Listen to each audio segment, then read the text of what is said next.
Adapun perempuan tentunya adalah yang kita ketahui dari makna-maknanya. Ya, boleh silakan. Ya, terlebih adalah memang jika kita memberikan nama kepada anak kita memakai bahasa-bahasa agama kita. Ya, memakai bahasa-bahasa agama kita. Agar apa? Agar itu menjadikan memang mencerminkan bagaimana harapan dari diri kita. Karena hakikatnya nama itu menjadi doa.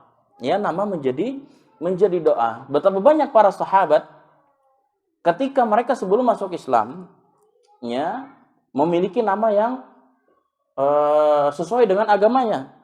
Ya. Tapi kemudian ketika masuk Islam, ditanya oleh Nabi Shallallahu Alaihi Wasallam, siapa nama kalian? Nama saya adalah Fulan. Kata Nabi Shallallahu Alaihi Wasallam, kenapa namamu seperti ini? Rubahlah. Akhirnya dirubahlah beberapa nama sahabat oleh Nabi Shallallahu Alaihi Wasallam. Nah, itu menunjukkan akan apa? Bahwasanya nama memiliki pengaruh. Ya, nama memiliki pengaruh, maka penting bagi kita untuk memberikan nama yang terbaik juga buat anak kita. Enggak harus nama terbaik itu yang panjang. 5 sampai 6 suku kata misalkan. Kasihan, Pak. Ya, nanti dinas Dukcapil kasihan. Itu formulirnya nanti nggak cukup. Ya, nggak muat.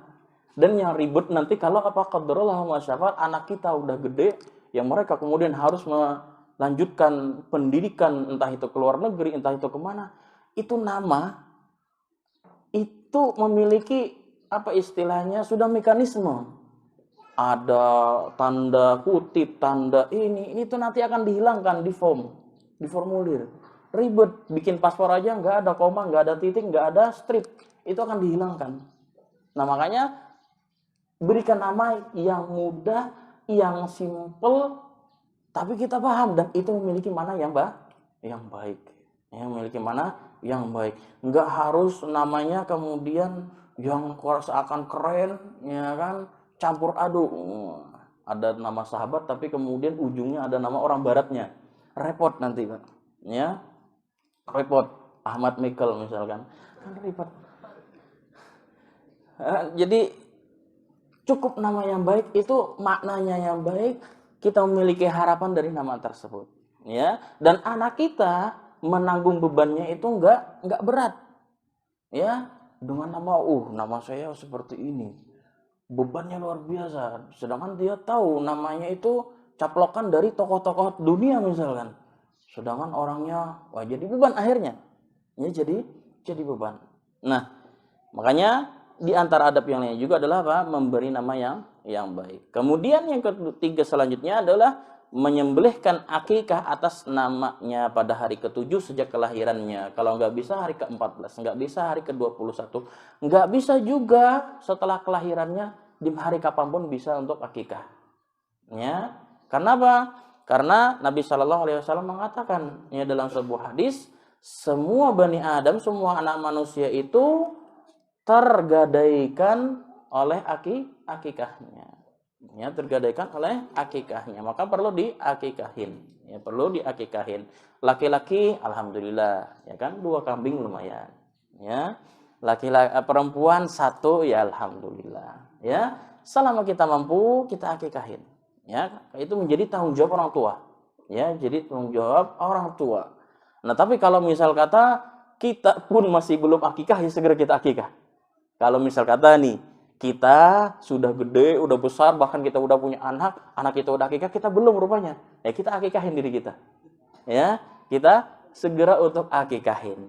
Istri kita misalkan ketahuan belum diakikahin oleh orang tua, ya sudah kita tanggung akikahnya.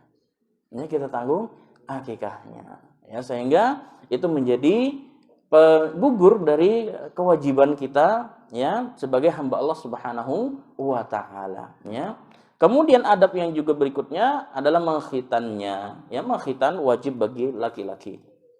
Untuk bagi perempuan ini menjadi ikhtilaf, ya. Menjadi ikhtilaf bagi perempuan untuk khitan. Walaupun macam-macam masing-masing para ulama ada yang menganjurkannya tetap sebagaimana halnya laki-laki, ada yang tidak harus, ya, tidak harus. Namun bagi perempuan apakah ada khitan? Sebenarnya ada.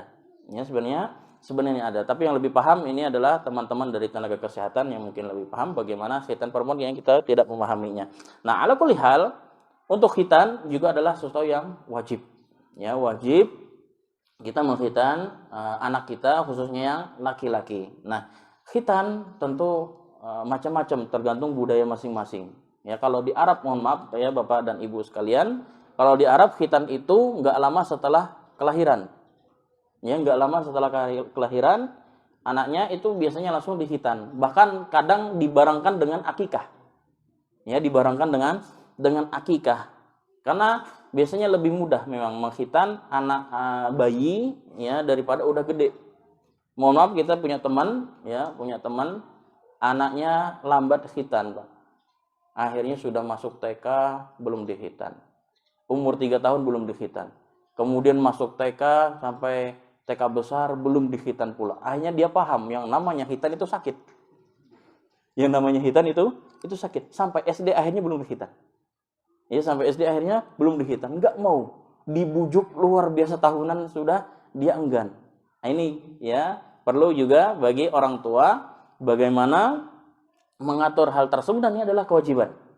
Kewajiban kita orang tua sebagai orang tua kepada anak-anak kita, ya, kepada anak-anak kita. Nah, yaitu mengkhitannya.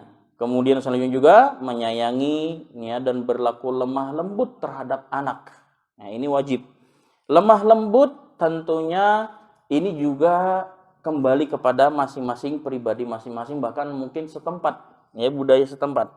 Karena tidak bisa disamakan. Ya, bagaimana lemah lembut masing-masing. Walaupun ada patokannya dari dalam agama Islam atau dari hadis Nabi Shallallahu Alaihi Wasallam. Ketika ada seorang sahabat pernah curhat kepada Nabi Shallallahu Alaihi Wasallam bahwasanya beliau sahabat ini sejak punya anak sampai anaknya sudah agak gede nggak pernah meluk, nggak pernah nyium, ya, nggak pernah meluk, nggak pernah nyium, baik itu kepalanya, baik itu nyium pipinya, intinya nggak pernah merasa merangkul. Tapi dia merasa itu istilahnya dia sudah merasa mengeluarkan kasih sayang kepada anaknya. Tapi Nabi Shallallahu Alaihi Wasallam kemudian mengingkari hal tersebut.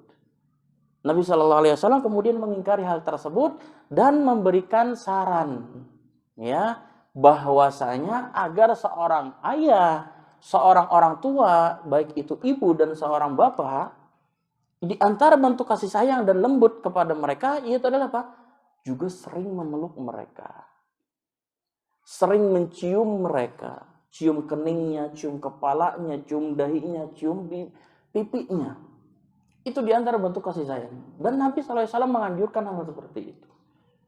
Mungkin juga secara medis yang kita mungkin nggak tahu karena saya nggak memiliki keilmuan ke sana, tapi mungkin seperti itu ada efek pastinya. Ya, ada pengaruh baik kepada diri si anak, ya, kepada diri si anak. Dan pastinya hal yang mungkin sudah sering kita temui, bagaimana ketika seorang anak, ya mohon maaf, mereka kurang mendapatkan rasa kasih sayang dari orang tuanya. Itu memiliki sifat yang berbeda dengan orang-orang yang mendapatkan kasih sayang cukup. Ya, kasih sayang yang cukup. Kita juga punya teman, ya, kita punya kakak yang mana beliau pernah punya murid.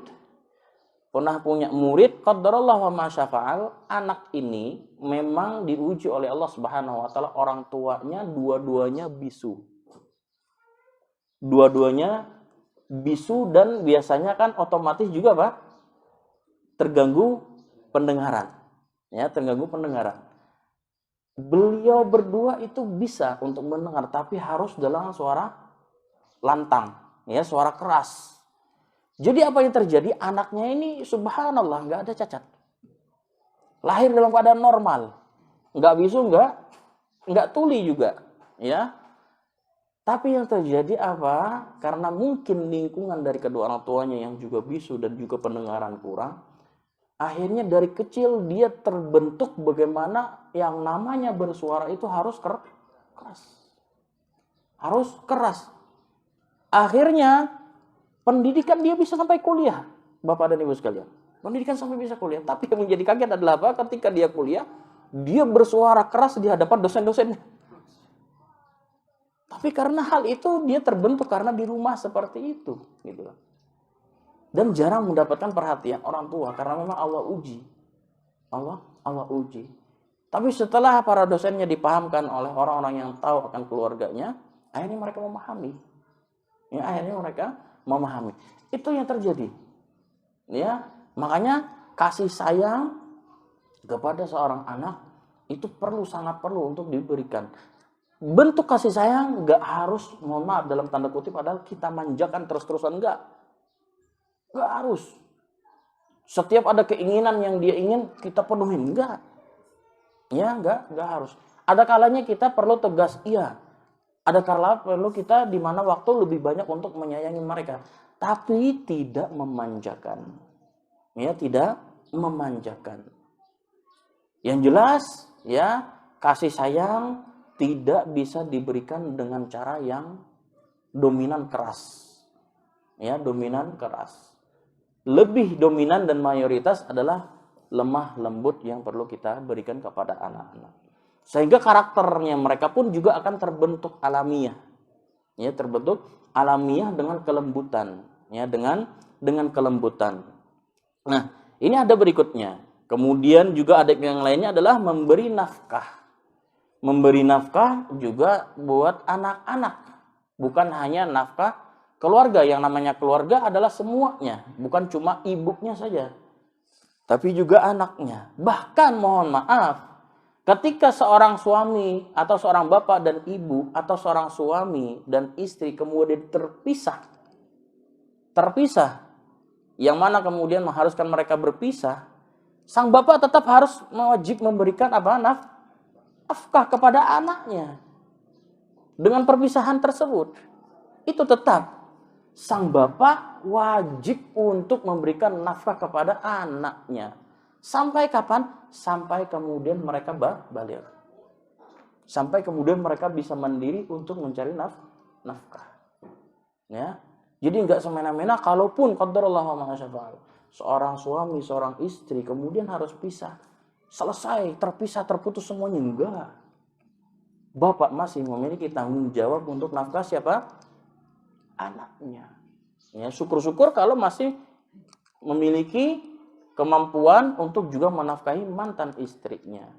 Ya, itu tentu adalah bentuk ihsan, bentuk berbuat baik kepada orang lain, ya, kepada keluarganya. Jadi menafkahinya, ya, memberikan nafkah adalah kita memberikan, kita bisa makan, kita berikan kepada keluarga kita. Kita bisa membeli pakaian, kita belikan pakaian untuk mereka. Ya, kita bisa membeli kebutuhan kita, kita belikan juga kebutuhan mereka. Kita bisa membeli kendaraan, ya kita juga bisa bagaimana bisa untuk memberikan tempat tinggal yang layak untuk keluarga kita. Itulah diantara nafkah. Ya, diantara nafkah. Nanti dalil-dalilnya juga ada disebutkan di dalam kitab ini, bagaimana saya menyimpulkan dari dalil-dalil yang ada. Kemudian selanjutnya juga adalah mendidiknya dengan baik. Nah, ini yang paling penting. Mendidik anak dengan baik. Apakah pendidikan tanggung jawab orang tua? Tanggung jawab utama pendidikan itu ada di orang tua. Khususnya adalah seorang bapak. Ya, seorang bapak. Gak bisa kita mengandalkan pendidikan anak kita di tempat lain. Tempat lain, sekolah, lembaga, pondok pesantren, instansi Islam, ataupun instansi pendidikan, lembaga pendidikan yang lainnya, itu adalah hanya sebatas wadah pembantu untuk pendidikan anak kita. Kewajiban utama pendidikan ada di bahu orang tua. Kita jangan terlena, ya, sebagai bapak dan sebagai ibu, jangan terlena hanya mengejar harta dunia dan kekayaan, jabatan ataupun karir kita. Yang paling utama juga bagaimana kita bisa memperhatikan pendidikan anak kita, yang itu tanggung jawab utamanya ada di pundak kita masing-masing. Ya, di pundak kita masing-masing. Mohon maaf, Ini adalah bagi muhasabah bagi diri kita. Ya, muhasabah buat diri kita. Kita berani pontang-panting untuk mencari harta, untuk mencari dunia, walaupun tujuan juga adalah untuk menafkahi keluarga. Tapi ingat, kita jangan pernah melupakan pendidikan anak itu ada di pundak kita. Pendidikan istri kita itu ada di dalam pundak kita, di atas pundak kita. Makanya sampai pernah para ulama bahkan dalam riwayat dikatakan, di hari kiamat bisa jadi seorang istri akan menuntut kepada suami di hadapan Allah Subhanahu wa taala. Seorang istri itu bisa nuntut